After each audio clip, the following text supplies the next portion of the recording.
Hi, beloveds. Welcome again. We are doing another Reiki distance healing, and each time we have a theme as we check in and before we send out some distance healing to those who've requested that we do that.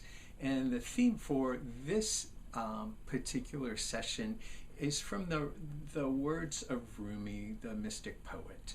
And again, Rumi says, where there is ruin, there is hope for a treasure. Where there's ruin, there's hope for a treasure. You know, when I was a boy, I actually, before the Berlin Wall was taken down, I was in East Berlin.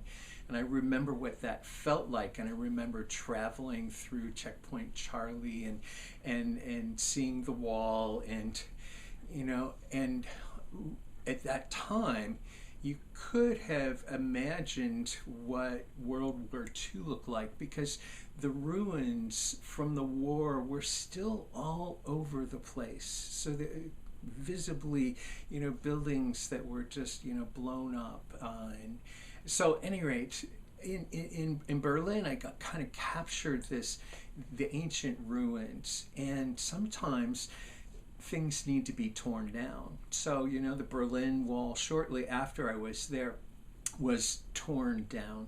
And now what do we have? So this flourishing, amazing city called Berlin in Germany, an amazing country.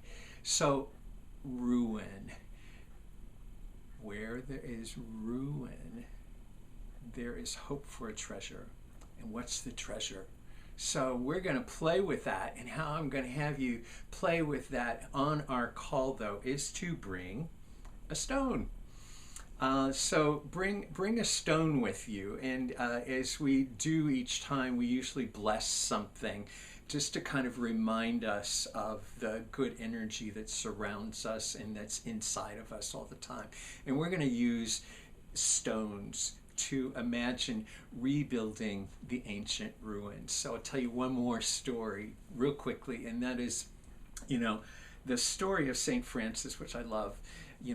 St. Francis, in his kind of delusion space, had a vision, and he saw the Christ come off the cross and come to him and say, Francis, rebuild my church. And he thought literally that meant stone by stone. So he went to an old torn down church and started building the stones and building the stones and building the stones, and finally built a church where all the poor people and all were welcomed. And it was this amazing place of spiritual energy that he had created. Little did he know that energy was really, build my church was not about a building. It was about bringing the people together, and in the process he did just that. He got the treasure. The treasure was to have heart connection with all of these beloved people who were disenfranchised. So we're going to play with this Rumi poem as we send out some healing energy to all the people that we hear from. So look forward to having you on the call. And if you're not, just also let us know if you want us to send you some healing energy. We're happy to do that. So thank you, beloveds. Namaste.